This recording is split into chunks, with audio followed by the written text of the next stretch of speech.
In the previous video, we went over some of just the basics as far as getting started with the installation. The next video, what we will do is talk about pairing.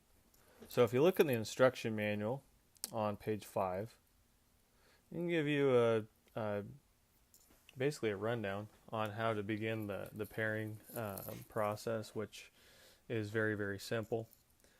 Basically, once you have the app downloaded from either the App Store or Google Play, by searching Agromatics Libra, you can go through and start pairing through the settings menu of the actual app. So this actually does not pair and will never show up in the 444 settings.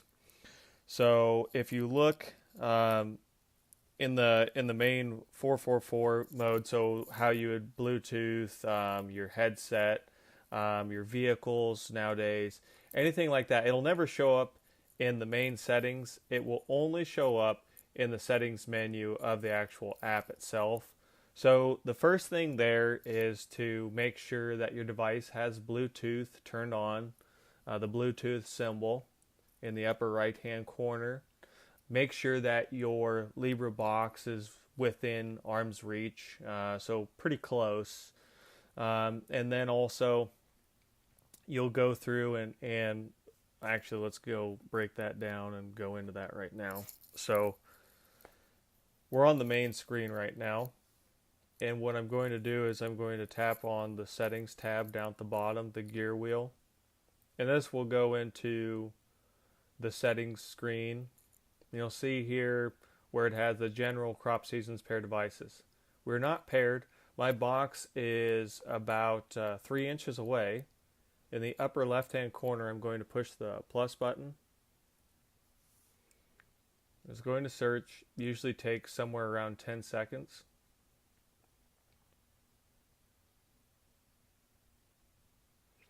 And you'll get a message that it's successfully paired. So the biggest thing there is if you're grabbing a new box, make sure you have the pull tab taken out so that way it connects up to it, and then make sure that you're pairing through the settings of the app and not going through the main settings of the device that you're using. So I'll go ahead and name this.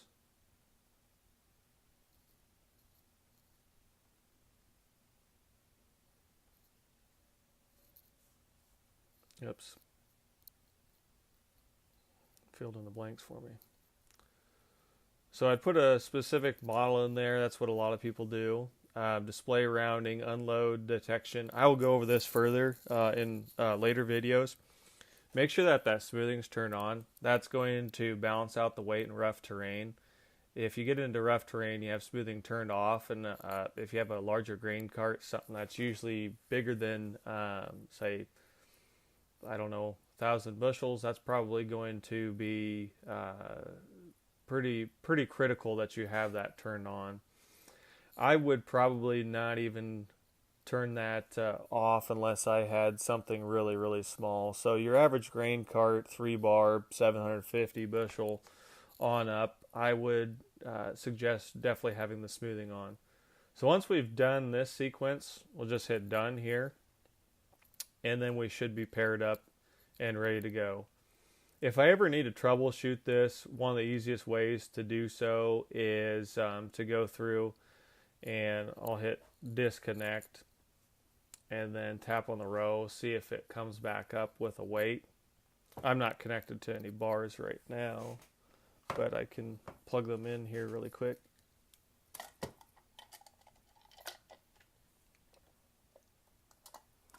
Then also you see that it says remote, so in that settings I should make sure that remote's turned off. So that way I am in the main mode.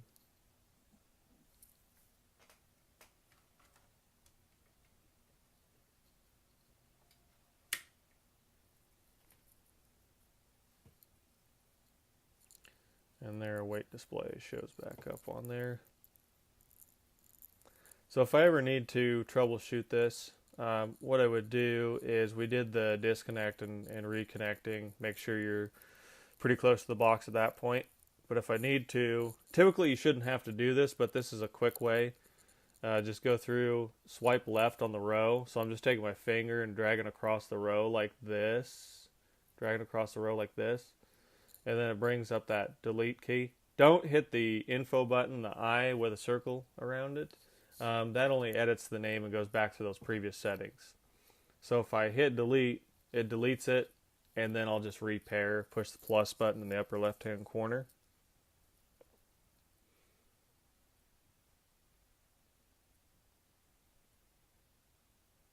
And then it repairs. So go 700. Make sure you turn your smoothing on. Go done.